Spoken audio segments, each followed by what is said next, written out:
warahmatullahi wabarakatuh. Halo teman-teman, kembali lagi nih di podcastnya Arek AP. Kali ini bareng aku Nikmati Silvia Salsabila selaku asisten laboratorium prodi administrasi publik UMSIDA.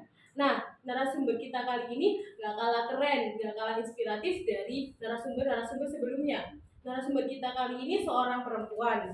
Dia kuliah sambil bekerja dan juga menjadi ketua hima. Langsung saja nih kita kenalan. Halo Mareta. Halo Kak, ya perkenalkan nama aku Mareta Riarsa Hanifah. Biasanya teman-teman panggil aku Reta. Sekarang aku semester 5 kelas B1. Nah, Reta hari ini kesibukannya apa aja sih, Ren? Sekarang kesibukannya tentunya kerja ya, kerja. Terus karena ini masih libur, jadi ya udah fokus ke kerja dulu. Tapi kalau udah masuk ya kerja, terus kuliah sama hima sih.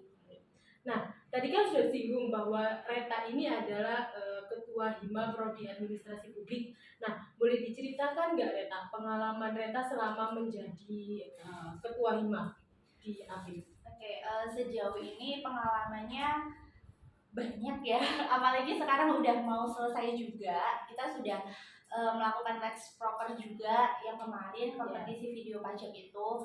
Pengalamannya banyak, terutama dari relasi, kemudian banyak bertemu sama teman-teman yang itu bisa nambah referensi knowledge-nya kita. Kemudian apalagi ya, dari yang paling terpenting itu kalau organisasi menurutku bisa ini sih, membentuk karakter kita. Ya. Nah, kalau boleh tahu nih, motivasi apa sih yang mendasari Reta buat nyalonin ketua hima prodi administrasi publik? Oke, kalau untuk menjadi ketua hima itu menurut aku ya, itu sebuah amanah sih Mbak. Jadi itu tidak terlepas dari dukungan maupun kepercayaan dari Kaprodi, dari dosen-dosen program studi administrasi publik, dan juga teman-teman, entah dari teman-teman angkatan maupun dari teman-teman organisasi sendiri. Jadi aku melihatnya itu sebuah amanah yang memang sudah dipercayakan gitu ke aku, dan aku harus bisa maksimal untuk tanggung jawab di situ. Gitu. Nah, kalau kita bisa lihat ya, kalau akhir-akhir ini prokernya hima ini lagi kemarin-kemarin itu lagi banyak kan. Nah, bagaimana sih Reta membagi waktu antara menjadi ketua hima sama kuliahnya Reta? Oke, kalau untuk ini ya, kita lagi ada proker gitu ya, itu pastinya kan butuh yang namanya rapat. Kita pasti banyak butuh waktu untuk koordinasi. Jadi ketika pulang kerja gitu ya, malam mungkin habis isya atau habis maghrib gitu, itu biasanya kita adakan buat rapat untuk ini ngerancang prokernya itu gimana gitu. Terus untuk rapat-rapatnya sendiri kebanyakan kita pakainya weekend, jadi Sabtu Minggu. Jadi nggak mengganggu waktu kuliah maupun waktu kerja, karena teman-teman juga nggak cuma aku aja yang kerja, teman-teman juga banyak yang kerja gitu sambil kuliah. Jadi ya semuanya harus saling ini sih, saling memahami satu sama lain gitu. Jadi tapi so far semuanya itu teman-teman itu kontribusinya maksimal banget, dan mereka itu juga keren-keren gitu di periode ini. Jadi semuanya tuh ikut kerja gitu loh, nggak cuma beberapa orang aja. Jadi bisa sedikit meringankan ya. Iya, karena organisasi itu kan bersama. Iya, jadi harus dilakukan bersama itu ya. Selanjutnya nih, suka dukanya Reta selama menjadi ketua hima apa aja? Suka dukanya, kayaknya lebih banyak sukanya ya. Sukanya kenapa? Karena pertama pasti dapat yang namanya privilege, apalagi kalau kita jadi ketuanya atau wakilnya gitu kan. Terus bisa nambah relasi juga, pertemanan. Terus bisa ini sih, jangkauannya bisa lebih dekat kalau dengan prodi maupun dosen gitu, dan kita bisa saling kenal juga sama teman-teman. Iya, di program studi dari angkatan terbawah gitu sampai yang atas gitu. Nah, itu teman-teman buat yang mau gabung organisasi jangan sungkan-sungkan, jangan takut-takut kalau misalnya nanti organisasinya mengganggu kuliah, karena itu semua tergantung diri kita. Iya. Nah, tadi kan sudah disinggung kalau Reta ini selain menjadi ketua hima itu, selain kuliah juga bekerja kan. Nah, kalau boleh tahu nih, Reta nih kerjanya di mana? Ya, untuk sebelumnya ini aku jelaskan nggak secara detail ya, karena Ya. kebetulan aku juga dari ini bagian divisi sekretariatan, khususnya di bagian keuangan. Jadi bukan di divisi programnya. Aku kerja di KPS 2K Jatim. Jadi itu untuk pemberdayaan perempuan dan anak. Khusus utamanya kita itu terkait isu-isu kesetaraan gender kayak gitu sih Mbak. Kita juga punya sekolah perempuan yang di Gresik itu. Terus untuk tahun ini kita akan launching untuk program inklusi. Jadi kalau program-program sebelumnya itu cuma untuk perempuan gitu ya, kayak buruh tani gitu kan, serabutan. Nah ini ditambah lagi gitu. Jadi nanti kita juga memberdayakan teman-teman yang lansia, yang disabilitas kayak gitu-gitu. Nah, mulai kapan nih Reta kerja kira-kira? Apakah selesai lulus kuliah langsung kerja atau gimana?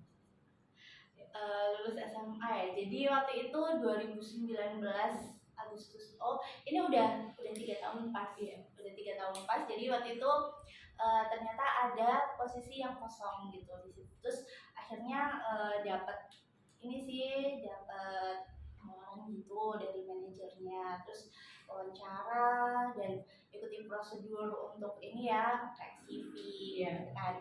Nah, ternyata ya walaupun aku dulunya bukan dari IPS ya Mbak ya, kan posisi yang aku ambil ini kan staff accounting. Nah ternyata ketika selama training, selama belajar, dan sekarang oh ternyata ya nggak sesusah ketika kita teori ya gitu. Jadi ini udah masuk tahun ketiga di KPS 2 jadi 2019 sampai 2020. Berarti setelah lulus kuliah langsung ya? SMA ya? Iya. Iya. Lulus SMA itu nggak langsung. Jadi waktu itu aku gap year. Iya. Karena gap year itu sering ikut kayak volunteer, komunitas-komunitas gitu kan. Sempat ikut komunitas tentang mental health juga. Terus setelah 3 bulan itu dapatlah tawaran kerja di tempat yang ini gitu. Jadi udah akhirnya aku anaknya juga lumayan nekat. Maksudnya bukan nekat yang langsung iya gitu ya, tapi aku lihat juga kemampuan sama kapasitasku gitu. Kalau nggak bisa ya aku tidak memaksakan juga gitu. Terus karena di sini ternyata bisa kok di training juga selama 3 bulan gitu kan. Ya sudah dilanjutkan sampai sekarang alhamdulillah lancar. Nah itu kan seperti yang Reta bilang tadi, Reta itu gak bisa 1 tahun kan. Nanti kan sempat kerja dulu, terus kemudian memutuskan kuliah di tahun 2020. Nah alasan apa yang mendasari Reta untuk masuk di prodi administrasi publik? Fungsi dan ini jika dikaitkan dengan pekerjaannya Reta di yang lebih fokus ke pemberdayaan perempuan. Ya jadi waktu itu awalnya tuh mau ambil di UMS Surabaya. Ya. Tapi karena di sana tuh kalau kelas malam adanya untuk teknik sama apa gitu aku lupa. Nah terus cari-cari lah di sini gitu kan. Pokoknya pertama tuh waktu itu fokusku ada kelas buat karyawan gitu kan. Terus lihat di sini ada administrasi publik. Tapi aku nggak langsung oke aku ambil ini gitu. Jadi aku lihat dulu mata kuliahnya apa aja waktu itu. Terus ada teori politik gitu kan. Nah aku juga suka baca-baca tentang politik, jadi ya aku ambil ini apa namanya di FAP Unsida gitu. Kalau selarasnya sama pekerjaanku lebih ke ini ya, ke prakteknya akhirnya. Kayak teman-teman sekolah perempuan kan ikut musrembang des, terus kalau kita harus kerja sama di desa ini gitu kan, kita juga harus audiensi dulu lewat pemerintahnya kayak ketigaan dari kesetaraan gender, kemudian KBPP gitu kan, terus dengan bupati-bupati lain terkait kayak gitu. Nah, untuk selanjutnya nih setelah Reta memutuskan kuliah sambil bekerja juga organisasi, bagaimana Reta mengatur waktu antara ketiga itu supaya tetap berjalan beriringan dan nggak ada kekurangan di salah satunya? Jujur kalau ditanya untuk ini ya manajemen waktu itu sebetulnya tidak mudah.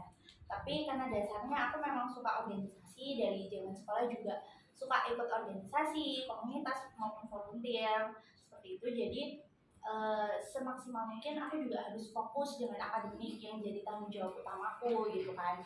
Nah untuk membagi waktunya biasanya aku tuh karena aku juga suka journaling, jadi itu aku nulis kayak to do list gitu satu hari apa aja. Terus kalau itu kan pakai di HP itu kan ada ya reminder, itu aku tulis apa aja, jadi itu bisa meminimalisir sih apa yang skip dalam satu hari itu apa aja, dan kita bisa tetap produktivitas gitu untuk dalam satu hari. Karena kalau kita udah buat tulis, secara nggak langsung kita harus bertanggung jawab akan itu. Akhirnya juga bisa disiplin ya secara Iya, otomatis iya. kayak gitu. Karena kita ngerasa punya tanggung jawab di situ. Benar-benar.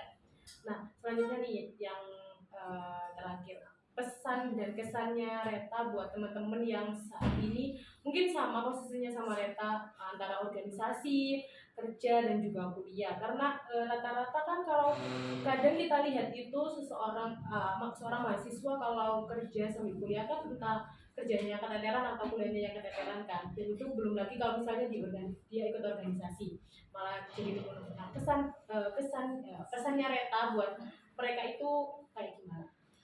Buat teman-teman mahasiswa program studi administrasi publik ya, untuk yang sambil kerja, yang sambil organisasi juga, yang sambil kuliah kelas, itu pasti biasanya yang keteteran sih sebetulnya.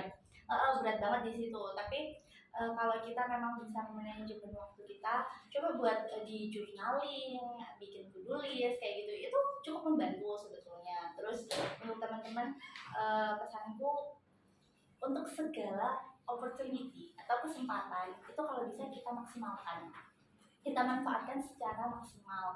Tapi ingat, kita harus tahu kemampuan dan kapasitas kita. Terus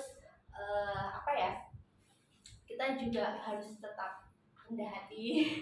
Kita juga harus tetap tahu fokus utamanya kita itu apa gitu.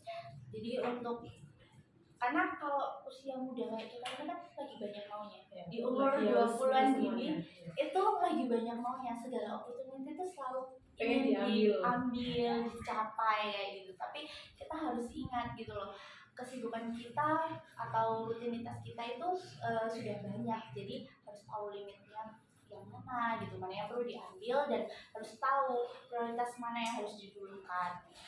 Jadi harus pandai-pandai menghandle diri kita sendiri supaya nggak terlalu ibaratnya serakah sama opportunities yang ada gitu ya. Benar. Nah, harapannya Reta buat prodi administrasi publik sendiri, terlebih buat Hima AP kedepannya tuh kayak gimana? Mengingat kan Reta habis ini sudah purna ya. Nah, itu harapannya Reta buat apa? Ya, untuk teman-teman nanti di next periode lebih baik lagi kalau bisa. Terus proker-prokernya itu inovatif, jadi nggak nerusin yang sebelumnya. Kalau untuk yang proker wajib kemahasiswaan kan ya sudah ya, kita harus mengikuti kemahasiswaan. Tapi kalau untuk yang lainnya kalau bisa berinovasi gitu, diupgrade lagi gitu. Kalau ada yang bagus seperti yang kemarin video pajak itu, kompetisi itu kan baru, dan itu kan juga dari Prodi sendiri kan juga mintanya kalau bisa setiap tahun itu ada. Nah itu kurikulumnya lebih disiapkan lagi, jadi nanti bisa meminimalisir hal-hal yang missing gitu. Dan buat teman-teman Himape, tetap semangat. Salam integritas. Dan gitu aja ya. Nah, teman-teman, itu tadi ya percakapan kita sama narasumber yang cukup inspiratif hari ini. Teman-teman bisa mengambil banyak hikmah dari ceritanya Reta ini.